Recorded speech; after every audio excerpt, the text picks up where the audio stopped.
देखिए 10 नंबर प्रश्न पर ध्यान दीजिए। 10 नंबर में कहता है कि ABC लाभ को 6:2 के अनुपात में बांटते हुए साझेदार हैं। अपने फर्म को 31/12/2015 को जबकि स्थिति इस प्रकार थी विघटन करने का निर्णय लिया है। ठीक है, उसके बाद दिया हुआ है लायबिलिटी साइड में ABC का पूंजी है, क्रेडिटर है, लोन है। एसेट्स में sundry assets, stock, furniture, debtor, प्रावधान भी कुछ किया गया है और कैश इन हैंड है। फिर बाकी जो होगा आगे देखा जाएगा। सबसे पहले रियलाइजेशन अकाउंट का फॉर्मेट खींच लिया जाए।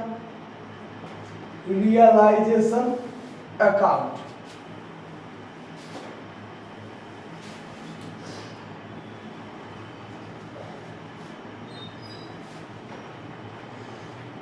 Debit credit.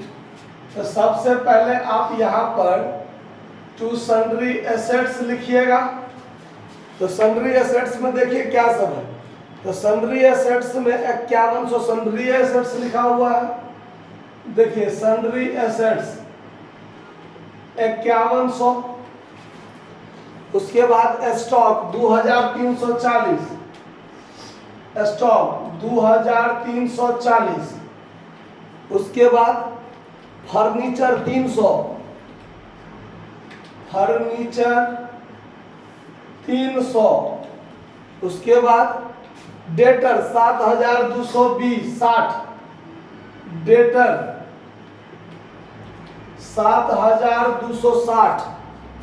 ठीक है, और ये जो 360 है उस 360 को आप क्रेडिट साइड में bye reserve for doubtful dates 360 इधर दिखा दीजिए। ठीक है, उसके बाद क्या सीन है, वो तो छूटेगा ही छूटेगा, ये पूरा को जोड़ना है। तो 40 और 60 मिला के 100 हासिल 3 1 3 3 6 6 2 8 8 1 9 9 1 10 के 0 हाथ में 7 2 9 1 10 5 15 15,000 हो जाएगा जोड़ के। समझ में आ रहा था? चलिए बाय सन्ड्री लायबिलिटीज कीजिए। अब बाय सन्ड्री लायबिलिटीज में आपको दिया हुआ है क्रेडिटर। तो क्रेडिटर कितना का है 1800 और लोन दिया हुआ है 450, मतलब 2250। क्लियर, ये बात समझने में? अब पहला पॉइंट में आइए। ए फर्नीचर को 240 में लिया और 6000 के देनदार को 5160 में लिया और लेनदार को भी पुस्तकीय मूल्य पर भुगतान करेगा। मतलब ए नाम का साझेदार संपत्ति लिया। तो by A's capital account, by A's capital account cost में एसेट्स टेकन क्या सब लिया। तो स्टॉक को, स्टॉक में फर्नीचर लिया ना, हाँ चलिए फर्नीचर को 240 में लिया, फर्नीचर को 240 में लिया और डेटर को तो 6000 के डेटर 5160 में लिया। तो लिया कितना में 5160 में कितना का डेटर, तो अप टू 6000, यानी 6000 का डेटर को 5160 में लिया। तो जितना में लिया उतना ही लिखेंगे। ठीक है, चलिए तो ये दो संपत्ति ले लिया। तो 2 और ये मिला के टोटल मिला के 5400। ठीक है, और ए ने लेनदार का भी भुगतान किया। तो डेबिट साइड में लिखेंगे to A's capital, to A's capital. Cost में क्रेडिटर को पे करने का बात किया था। क्रेडिटर 1800 का है, 1800 में भुगतान करेगा। ये समझ में आ रहा था? पहला पॉइंट क्लियर। दूसरा पॉइंट पर चलिए। बी रहतिये को 2100 में और विविध संपत्तियों के एक भाग को 2160 में लिया। ये वाला पॉइंट आपको थोड़ा दिमाग लगाने वाला बात है। ठीक है, देखिए बी ने लिया संपत्ति, बाय बीज कैपिटल अकाउंट एसेट्स टेकन क्या सब लिया। तो स्टॉक को लिया 2100 में, स्टॉक को लिया कितना में 2100 में, और सन्ड्री एसेट्स 2160 में लिया, 2160 में लिया, कितना का लिया ये बात नहीं दिया हुआ है। मतलब कहता है कि सन्ड्री एसेट्स का एक भाग 2160 में लिया, लेकिन वो 10% कम पर लिया है, तब 2160 में लिया। मतलब बात पर ध्यान दीजिए, इसका मतलब हुआ कि हमारा जो सन्ड्री एसेट्स था उसका 90% लिया, तब ना 2160 में लिया, 10% छूट पर लिया। अब 10% छूट पर लिया तो कितना का देनदार इतना में लिया, देनदार नहीं, सन्ड्री एसेट्स, कितना का सन्ड्री एसेट्स 2160 में लिया, तो जितना का सन्ड्री एसेट्स लिया उसका 10% छूट पर लिया, मतलब 90% पर लिया। अब 90% पर लिया तो 2160 में लिया, तो उसका 100% मूल्य कितना, तो ये निकालने के लिए देखिए बट्टा में 100, तो सन्ड्री एसेट्स बराबर 2160 गुने 100, और ये 90 इधर भाग में आ जाएगा, ये 0 ये कट गया, ये 24 से कटेगा 2400, मतलब 2400 का 10% 240 रुपया कम पर लिया, तब ना 2160 में लिया। तो इसका मतलब 2000, तो ये कितना का लिया था, अप टू 2400, यानी सन्ड्री एसेट्स था 5100 का। सन्ड्री एसेट्स कितना का था, 5100 का। अब देखिए सन्ड्री एसेट्स आपका 5100 का था, उसका दो पार्ट बना दिया, एक पार्ट 2400 और एक पार्ट 2700। ये 2400 वाले को 2160 में लिया, और ये कितना में लिया, अभी इसका कोई चर्चा नहीं है, आगे होगा, आगे देखेंगे। तो ये पॉइंट क्लियर हो गया। चलिए आगे कहता है लेने के लिए सहमत हुआ तो दे दीजिए, दोनों को जोड़ के 4160। क्लियर, ई पॉइंट समझ में आया। बी पॉइंट, दूसरा पॉइंट। चलिए सी, बची हुई विविध संपत्ति को, अब सी जो है वो बचे हुए विविध संपत्ति कितना का है, 2700 का। क्यों, 5100 में से 2160 में जो बी लिया है वो बी कितना का ले लिया, तो 2400 का 2160 में लिया, 10% छूट पर लिया था ना, तो संपत्ति तो 2400 का मेरा कम हो गया है कि नहीं। तो 2400 का कम हो गया, तो अब 5100 में से 2400 का कौन ले लिया, बी ले लिया, और बाकी सी लेगा 2700 का। तो अब लिखेंगे यहाँ पर by C's capital account assets taken. अब सी कितना का लिया है, तो सन्ड्री एसेट्स लिया है कितना में, तो देखिए अप टू 2700 का सन्ड्री एसेट्स लिया कितना में, तो आगे कहता है कि 90% घटाओ 30 रुपया भत्ता, छूट और छूट कर दिया। मतलब 2700 का 90% पर लिया, तो ये पहले आप निकाल दीजिए, गुना कर दीजिए, 0 9 7 63 3 6 9 दूनी 18 18 6 24, यही हुआ ना, 0 9 7 63 3 6 9 दूनी 18 6 24, यानी 2430 रुपया, 10% छुट्टी भी लिया, और फिर उसमें से भी 30 रुपया घटा दिया, तो इसका मतलब 2400 में लिया ना। तो by C's capital account stock कितना में लिया, 2400 में लिया। तो आगे कोई बात नहीं है, तो यहाँ पर 2400 लिख दिए, क्योंकि सी जो है यही चुन लिया है, और ऋण का भी भुगतान किया है। देखिए पॉइंट कहा हुआ है कि उसने ऋण का भुगतान किया है 9% उपार्जित ब्याज के साथ। तो यहाँ पर लिखेंगे to C's capital account liability paid, जिसमें लोन, तो लोन कितना का भुगतान किया, तो लोन था कितना का 459, 450 और 9 रुपया ब्याज के साथ, मतलब 450 प्लस 9 459 रुपया भुगतान किया। साझेदार करेगा तो टू पार्टनर्स कैपिटल, नगद में होता तो टू कैश अकाउंट लिख के करते। समझ में आया बात। चलिए विघटन व्यय 181 हुआ है, तो टू कैश अकाउंट एक्सपेंस, विघटन व्यय कितना 181 रुपया। ठीक है, आगे देखिए बाकी देनदार। अब देखिए देनदार जो था, देनदार था 7260 का, तो 7260 में से 6000 का देनदार तो ये ले लिया, बाकी का देनदार तो बचा है, तो 7000 में से 6000 का देनदार चला गया, तो बचा 1260। अब वो 1260 से 1260 रुपया का जो देनदार था उसको हम क्या किए, तो एक वो ऋण वसूल करने वाली एक एजेंसी थी, उसको हम 50% पर बेच दिया। तो 50% पर बेच दिया तो हमको तो रुपया वसूल हुआ डेटर से अप टू 1260, तो उसको हम 630 रुपया में, मतलब 630 रुपया में बेच दिए, तो 630 रुपया हमको वसूल हुआ। समझ में आ रहा है बात कि कहीं कोई दिक्कत है समझने में? ये पॉइंट खत्म। अब इसका जोड़ घटाव कर दीजिए, क्या फायदा घाटा होगा वो देखिए।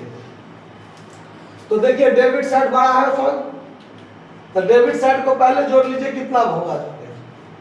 नहीं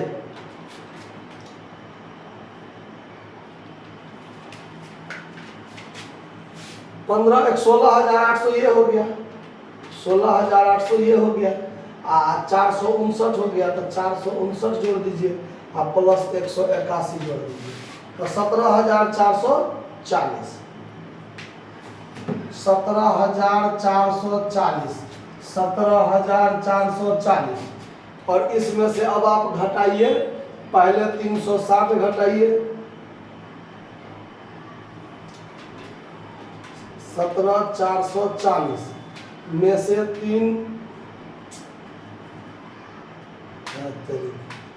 17,440 में से 360 घटाइए, आप फिर 2,250 घटाइए, फिर 5,400 घटाइए, फिर 4,160 घटाइए, 2,400 और 630, 2,240 रुपया है लॉस। देखिए तो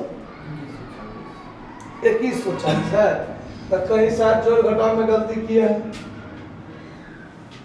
या यहाँ पर, यहाँ देखिए 2,100 है, ये नहीं है 21 और 21, यहाँ 4,260 हो गया, 2,140 यहाँ हो जाएगा by all partners capital account loss. साझेदार ए बी सी आपस में क्या करेगा, बांट लेगा। तो बांटने का अनुपात है 6-2-2 यानी 10, यानी 2,140, 2,140 में 214 हुआ ना। अब इसमें आप 2 है तो 2 से गुना कीजिएगा, तो 428, 428 और 6 से गुना कर दीजिए तो 1,284। क्लियर है बात, समझने में कहीं कोई दिक्कत नहीं ना? चलिए तो इसको आप मिटा देते हैं। अब बनाना है पार्टनर्स कैपिटल। तो देखिए पार्टनर्स कैपिटल में एबीसी है, तो 3 गो अमाउंट का कॉलम होगा। पार्टनर्स कैपिटल अकाउंट,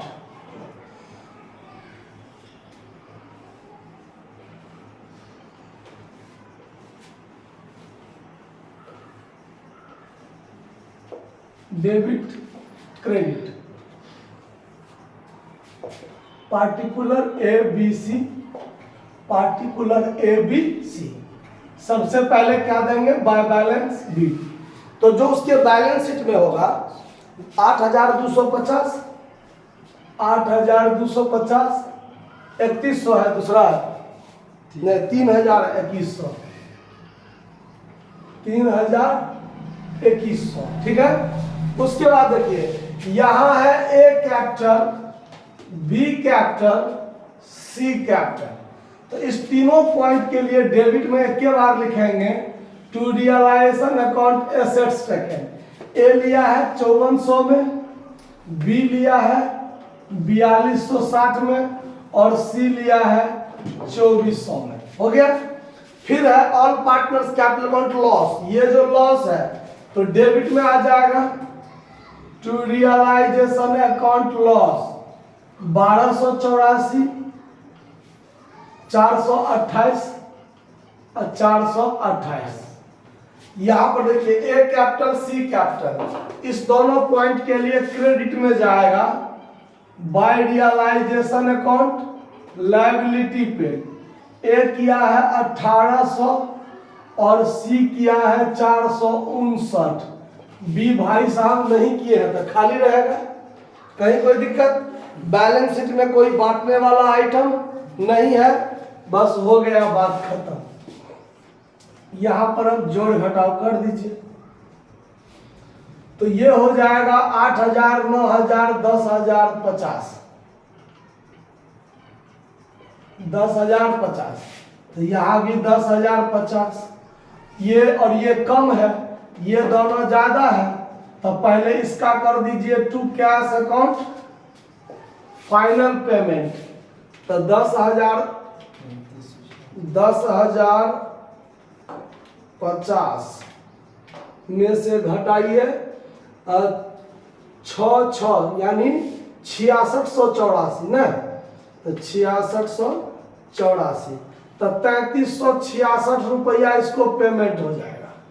ठीक है, अब इसका देखिए, ये हो जाएगा 4,688, तो यहाँ भी 4,688। तो बी को लाना पड़ेगा, तो बाई कैश अकाउंट प्राउड ये ला कर देगा। कितना ला कर देगा? तो ये तो नहीं लाएगा, ये लाएगा 1,688। फिर इधर 2,828, 2,828 और 2,828 में से घटाइए 2,559, 2,559, तो 269 रुपया ला करके सी देगा। ठीक है, कहीं कोई समस्या? समझ रहे हैं बात क्या हो रहा है? सो चलिए अब बनाएंगे अंत में cash account. Cash account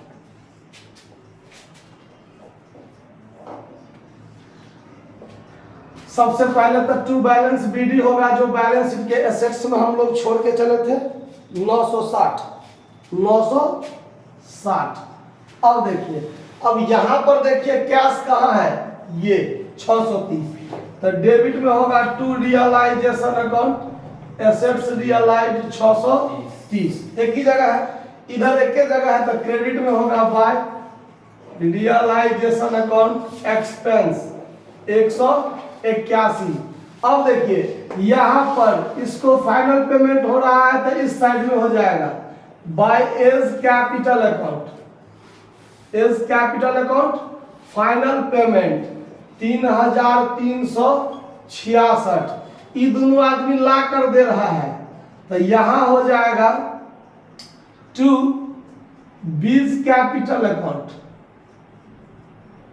brought, ये ला कर दे रहा है, और टू सीज कैपिटल अकाउंट ये भी ब्राउट, ये भी ला कर दे रहा है।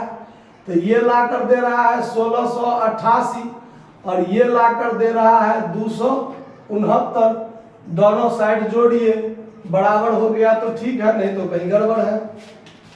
अब इधर जोड़िए तो 960 हुआ प्लस 630 हुआ 1,688 और प्लस 269, 3,547, 3,547। इधर देखिए 181 प्लस 3,366, 3,547 बराबर हो गया दोनों साइड। कहीं कोई दिक्कत समझने में? नोट कर लीजिए इसको। धन्यवाद।